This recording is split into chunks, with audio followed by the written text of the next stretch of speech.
السلام علیکم ورحمۃ اللہ وبرکاتہ۔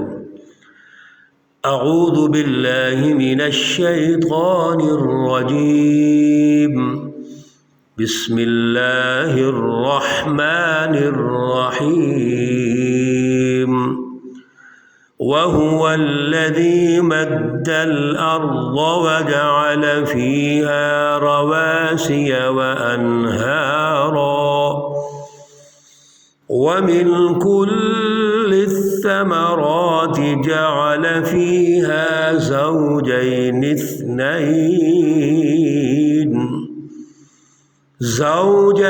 اثنين يغشي الليل النهار إن في ذلك لآيات لقوم يتفكرون۔ صدق اللہ العلی العظیم۔ اللهم صل على سيدنا ومولانا محمد النبي الأمي وعلى آله وأصحابه وبارك وسلم۔ معزز سامعین و سامعات، سورۃ الرعد پر درس قرآن ہو رہا ہے۔ آیات مقدسہ نمبر 3 اور 4 پر آج انشاءاللہ العزیز بات چیت ہوگی۔ پارہ نمبر 13 ہے۔ گزشتہ درس میں 2 باتیں بڑی نمایاں کی گئی تھیں۔ اللہ رب العزت کی رہنمائی کو ہم نے سمجھا تھا۔ ایک تو یہ ہے کہ یہ جو ہم آیات پڑھ رہے ہیں یہ اصل میں کتاب مقدس قرآن پاک کی ہیں، اور یہ اصل میں اللہ کی رہنمائی ہے، محض تلاوت کے لیے نہیں، بلکہ اس کو ہم نے سمجھنا ہے اور سمجھ کر اس کے مطابق اپنا سارے شعبہ جات اور سسٹم تشکیل دینا ہے۔ یہ ایمان ضروری ہے، اس کے بغیر ہم آگے نہیں نکل سکتے۔ اور دوسرا اس کا پارٹ یہ سمجھا تھا کہ اللہ رب العزت نے کتاب مقدس قرآن پاک کے علاوہ بھی ساری رہنمائی حضور نبی اکرم صلی اللہ علیہ وسلم کو ارشاد فرمائی ہے۔ وہ تمام امور، تمام احکامات جن کی ضرورت تھی، جن پر شعبہ جات کی تشکیل کرنی تھی، آپ صلی اللہ علیہ وسلم کی زندگی مبارک اس کی عملی تفسیر ہے۔ تو یہ قرآن اور حدیث اصل میں یہ دونوں ماخذ ہیں، ہمارے شریعت کے بنیادی ماخذ میں سے یہ دونوں ہیں، اور انہی سے رہنمائی لے کر ہم نے آگے بڑھنا ہے۔ اور دوسرے نمبر پر اللہ رب العزت نے اپنی پہچان پیدا کروائی کہ میری پہچان پیدا کرو۔ وہ کیسے؟ آپ اللہ کی کائنات کو دیکھو، ان پر غور و فکر کرو اور سوچو کہ اللہ کی جو کائنات ہے اور اس کا تدبیری نظام ہے وہ کتنے کامیاب طریقے سے چل رہا ہے۔ کہیں ایک بھی کمزوری نظر نہیں آئے گی، ایک خامی بھی نظر نہیں آئے گی اللہ کے تدبیری نظام میں۔ کوئی بتا سکتا ہے سورج کا طلوع ہونا اور غروب ہونا، اور پھر اسی طرح چاند کا، اور اسی طرح اللہ رب العزت نے جو تسخیر کائنات میں سب چیزیں مسخر کر دی ہیں، کوئی ان میں آگے پیچھے ہو جائے، کوئی کسی اعتبار سے حکم عدولی کرے، ایک سیکنڈ کے لیے سورج لیٹ طلوع ہو، جلدی غروب ہو جائے، جو اللہ کا تدبیری نظام ہے اس سے ہٹ کے کام کرے، نہیں، ممکن ہی نہیں ہے۔ اس لیے یہ ساری چیزیں مومنوں کے لیے ہیں، سمجھنے والوں کے لیے ہیں، غور و فکر کرنے والوں کے لیے ہیں، اللہ کی اطاعت کرنے والوں کے لیے ہیں، اللہ کے سامنے جھکنے والوں کے لیے ہیں۔ آج کی جو آیات ہیں وہ بھی اسی کا تسلسل ہے۔ وَهُوَ الَّذِي مَدَّ الْأَرْضَ وَجَعَلَ فِيهَا رَوَاسِيَ وَأَنْهَارًا۔ اللہ رب العزت کی ذات اقدس وہی ہے جس نے زمین کو پھیلا دیا اور پھر اس میں پہاڑ اور نہریں جاری فرما دی۔ وَمِن كُلِّ الثَّمَرَاتِ جَعَلَ فِيهَا زَوْجَيْنِ اثْنَيْنِ، اور جتنے بھی فروٹس ہیں، پھل ہیں، اللہ کی زمین سے نکلنے والا ہر قسم کا پھل اس کے جوڑے جوڑے پیدا فرما دیے۔ اور اسی طریقے سے یغشی اللیل النہار، اللہ رب العزت نے رات پیدا فرمائی، دن پیدا فرما دیا، تو رات آتی ہے دن کو ڈھانپ لیتی ہے۔ ان فی ذالک لآیات، پھر آیات کا لفظ آ گیا۔ یہ جتنی گفتگو اللہ فرماتے ہیں ہم نے کی ہے، اللہ کی پہچان ہو رہی ہے، جس سے خدا شناسی پیدا ہو رہی ہے، توحید کا نظریہ سمجھ آ رہا ہے، اور ان تمام نشانیوں کو دیکھنے کے بعد کن کے لیے غور و فکر ہے؟ لقوم یتفکرون، جو غور و فکر کرتے ہیں ان کے لیے نشانیاں ہیں۔ ایک ایک اللہ کی نشانی کو دیکھ کر وہ خوش ہوتے ہیں، اللہ پر ایمان لاتے ہیں، اللہ پر یقین رکھتے ہیں، اللہ کا خوف دل میں پیدا کرتے ہیں، اللہ کی رضا حاصل کرنے کی کوشش کرتے ہیں۔ اور جو نالائق ہیں، جو غور و فکر نہیں کرتے، وہ رات آئی تو سو گئے، دن آ گیا تو اٹھ گئے، اور سوتے وقت بھی اور اٹھتے وقت بھی یہی غور و فکر کرتے ہیں کہ ہم نے دوسروں کو کیسے پریشان کرنا ہے، لوٹ کھسوٹ کیسے کرنی ہے، ہم نے دکان پہ بیٹھنا ہے تو کس طرح جھوٹ بول کے گاہک کو لے کے آنا ہے، گاہک کو پھنسانا ہے، کاروبار کرنا ہے تو کس طرح گاہک کو پریشان کریں گے، ہم نے کوئی اور جاب کرنی ہے، کسی قسم کا عمل کرنا ہے تو دوسروں کو پریشان کرنے والے سوچتے رہتے ہیں۔ اور جو اللہ کے بندے ہوتے ہیں وہ کائنات پہ غور کر کے خوش ہوتے ہیں، اللہ کی تعریف کرتے ہیں اور اللہ کے قریب ہو جاتے ہیں۔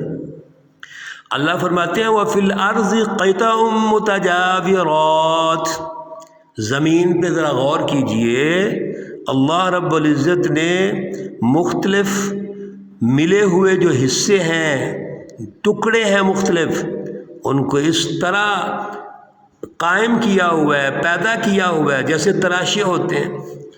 پہاڑی علاقے میں چلے جائیں، بڑی بڑی آبشاریں آپ کو نظر آئیں گی، خوبصورت، آپ کو اس طرح کے پہاڑ بھی نظر آئیں گے جیسے تلوار سے کاٹ کے، کسی چیز سے کاٹ کے خوبصورت طریقے سے کاٹا ہوتا ہے، ان کو بلند پہاڑ نظر آئیں گے۔ اللہ رب العزت فرماتے ہیں وَجَنَّاتٌ مِّنْ أَعْنَابٍ، اور باغ ہیں انگوروں کے، وَزَرْعٌ، اور کھیتیاں ہیں، وَنَخِيلٌ، اور کھجوریں ہیں، سِنْوَانٌ وَغَيْرُ سِنْوَانٍ، بعض ایک دوسرے سے جڑے ہوئے ہیں اور بعض نہیں بھی جڑے ہوئے۔ يُسْقَى بِمَاءٍ وَاحِدٍ، اللہ رب العزت کی طرف سے ان کو سیراب کیا جاتا ہے، پانی دیا جاتا ہے۔ وَنُفَضِّلُ بَعْضَهَا عَلَى بَعْضٍ فِي الْأُكُلِ، کتنا خوبصورت الفاظ ہیں، اور ہم بڑھا دیتے ہیں ان میں سے بعض کو بعض پر کھانے میں، یعنی فضیلت دے دیتے ہیں۔ جب ہم فروٹ کھاتے ہیں اور پھر اپنی پسند کا فروٹ کھاتے ہیں تو کتنا مزہ لیتے ہیں، اور پھر اگر 10 بندے بیٹھے ہیں اور ان کی مختلف پسند ہے تو آپ کو مختلف فروٹس مل جائیں گے، اپنی اپنی پسند کا فروٹ مل جائے گا۔ پھر زمین پر اگر آپ غور کیجئے، اپنے ملک کی زمین پہ غور کیجئے، سب سے پہلے تو اللہ رب العزت نے اس زمین میں اتنی صلاحیت رکھی ہے کہ جب یہ زمین ان پھلوں کو اگلتی ہے اور ان کے ذائقے ہمارے منہ میں آتے ہیں تو یقیناً ہم بے اختیار الحمدللہ رب العالمین کہتے ہیں۔ پھر آپ اپنے ملک کے علاوہ دوسری زمینوں کو دیکھیے، دوسری دنیا کو دیکھیے، تو وہاں پر اللہ رب العزت نے اس بیج میں، فروٹ میں، پھل میں جو ذائقہ رکھا ہوا ہے، جو اس میں مٹھاس رکھی ہوئی ہے، سب سے پہلے تو دیکھتے ہی اللہ یاد آ جاتے ہیں، الحمدللہ ہم کہتے ہیں۔ لیکن جب ہم کھاتے ہیں تو کھانے کے بعد اس کا ذائقہ ہمارے منہ میں آتا ہے اور ہم محسوس کرتے ہیں یہ کتنا پیارا پھل ہے، تو ہم بے ساختہ الحمدللہ رب العالمین کہتے ہیں۔ پھر ہر فروٹ کا اپنا ایک طریقہ ہے، اس کی خوبصورتی ہے، اس پہ بات کریں تو لمبا ٹائم چاہیے، لیکن آپ خود غور کر سکتے ہیں۔ یہ اللہ رب العزت کا سارا سسٹم ہے۔ اللہ اس لیے فرماتے ہیں ان فی ذالک لآیات، پھر آیات کا لفظ آ گیا۔ یہ تمام جو آیات ہیں، نشانیاں ہیں، لقوم، اس قوم کے لیے ہیں، یعقلون، جو عقل رکھتی ہے، جو سمجھ رکھتی ہے، جو شعور حاصل کر کے دماغ سے سوچ کر اللہ کی پہچان پیدا کرتی ہے۔ یاد رکھیے جب عقل کی بات آتی ہے تو دو باتیں ہمیشہ یاد رکھیے، ایک اس عقل میں اللہ کی پہچان آئے، اللہ کا قرب آئے، اللہ کی رضا آئے، انسان اللہ کے قریب ہو جائے، اس کو خدا شناسی کہتے ہیں۔ لیکن ابھی بات مکمل نہیں ہوئی، ابھی عقل کا تقاضا پورا نہیں ہوا۔ دوسرا مرحلہ پھر یہ ہے کہ اللہ رب العزت کی جو پہچان اس شخص میں آ گئی ہے، یہ پہچان پوری انسانیت میں آنی چاہیے۔ خدا شناسی یہ فرد کا معاملہ نہیں ہے، پوری سوسائٹی کا معاملہ ہے۔ اللہ کی پہچان پورے معاشرے میں آنی چاہیے، پورے سماج میں آنی چاہیے، یہ ہے عقل کا تقاضا۔ اب جو لوگ اپنے حد تک کوشش کر رہے ہیں بڑی اچھی بات ہے، لیکن بھائی آگے بھی تو بڑھنا ہے، اگلوں دوسروں کو بھی اس کا تعارف کروانا ہے، اس میں اللہ کی پہچان پیدا کروانی ہے۔ اور اگر ہم نہیں کرتے تو گویا ہم نے آدھا کام کیا ہے، آدھا کام چھوڑ دیا ہے۔ میرے محترم بھائیوں اور بہنوں، اصل میں اللہ رب العزت کی جو پہچان، اعلیٰ نظریہ، اعلیٰ شعور حاصل کرنا ہے، یہ کافی نہیں ہوتا، بلکہ اللہ کی اس رٹ کو اپنے معاشرے پر قائم کرنا ہے۔ اس لیے یاد رکھیے، ہم نے آیت کے شروع میں پڑھا تھا آج، اور کل کا جو درس ہوا تھا، پارے کا جب آغاز ہوا تھا سورہ مبارکہ کا، تو ہم نے وہاں یہ پڑھا تھا وَلَكِنَّ أَكْثَرَ النَّاسِ لَا يُؤْمِنُونَ، اکثر لوگ مومن نہیں ہوتے۔ دعوت سب کو دی جاتی ہے، اگر مومن نہ ہوں تو نہ ہوں، لیکن جماعت تشکیل کی جاتی ہے، اور جماعت تشکیل کر کے اللہ کی رٹ کو سیاسی اور معاشی نظاموں کے ذریعے سے سماج معاشرے پر غالب کیا جاتا ہے۔ اب اگر کسی معاشرے کے لوگ بظاہر ایمان نہ لائیں وہ، لیکن اللہ کے عدل کے سیاسی نظام کو مان لیں، اللہ کے عدل کے معاشی نظام کو مان لیں، سماج اور معاشرے میں عدل قائم ہو جائے، مساوات قائم ہو جائے، رواداری قائم ہو جائے، امن قائم ہو جائے، خوشحالی قائم ہو جائے، بظاہر وہ اللہ کو نہ بھی مانے تو اللہ رب العزت کا سسٹم غالب آ جاتا ہے۔ اللہ بھی یہی چاہتے ہیں۔ اب یہ جو لوگ نہیں مان رہے تھے، جب اللہ کے امن، عدل، خوشحالی والے نظام کو دیکھیں گے اور مومنوں کو اعلیٰ صفات، اعلیٰ اقدار کے مطابق سوسائٹی میں حکمرانی کرتے دیکھیں گے تو یہ یقیناً اللہ کے قریب آئیں گے، مومنوں کے قریب آئیں گے، حزب اللہ کے قریب آئیں گے۔ ایسے ہی ہوا ہے۔ حضور نبی اکرم صلی اللہ علیہ وسلم کی جو سیرت طیبہ ہے، اس میں ہم نے کئی جگہ یہ عرض کیا ہے کہ آپ صلی اللہ علیہ وسلم جب قومی اور بین الاقوامی سسٹم قائم کرتے ہیں، آپ قومی سطح پر ریاست مدینہ اور ریاست مکہ بنا لیتے ہیں، تو غیر مسلم جوک در جوک اسلام میں داخل ہو رہے ہیں۔ یدخلون فی دین اللہ افواجا۔ آج بھی اسی کا تقاضا ہے، ہم اللہ کی پہچان پیدا کروائیں، سب سے پہلے اپنے اندر، پھر معاشرے کے اندر، اور پھر اللہ کی رٹ کو قائم کرنے کے لیے شب و روز جد و جہد کریں۔ اللہ رب العزت عمل کی توفیق عطا فرمائیں۔ اللہ رب العزت تمام مرحومین و مرحومات کو جنت الفردوس میں اعلیٰ مقام عطا فرمائیں۔ اللہ رب العزت تمام بیماروں کو شفائے کاملہ عاجلہ مستمرہ عطا فرمائیں۔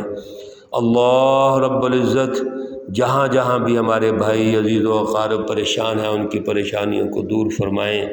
ربنا تقبل منا انك انت السميع العليم وتب علينا انك انت التواب الرحيم، وصلى الله تعالى على النبي الأمي محمد وعلى آله واصحابه اجمعين برحمتك يا ارحم الراحمين۔ السلام علیکم ورحمۃ اللہ وبرکاتہ۔